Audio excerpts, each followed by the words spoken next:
கர்த்தருடைய பரிசுத்த நாமத்திற்கு ஸ்தோத்திரம். இன்றைய நாளுக்கான தேவ வார்த்தை ஏசாயா 40ஆம் அதிகாரம் 28, 29 மற்றும் 31 வசனங்கள். பூமியின் கடையாந்தரங்களை சிருஷ்டித்த கர்த்தராகிய அநாதி தேவன் சோர்ந்து போவதும் இல்லை, இளைப்படைவதும் இல்லை. இதை நீ அறியாயோ? இதை நீ கேட்டதில்லையோ? அவருடைய புத்தி ஆராய்ந்து முடியாதது. சோர்ந்து போகிறவனுக்கு அவர் பலன் கொடுத்து சத்துவமில்லாதவனுக்கு சத்துவத்தை பெருக பண்ணுகிறார். கர்த்தருக்கு காத்திருக்கிறவர்களோ புதுபலன் அடைந்து கழுகுகளைப் போல செட்டைகளை அடைத்து எழும்புவார்கள்.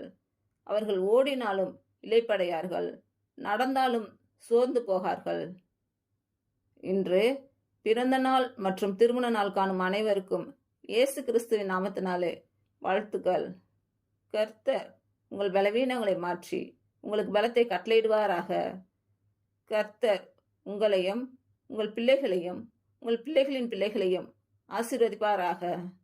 கர்த்தர் உங்களோடு இருந்து உங்கள் பணிகளையும் பயணங்களையும் ஆசீர்வதிப்பாராக. ஆமேன்.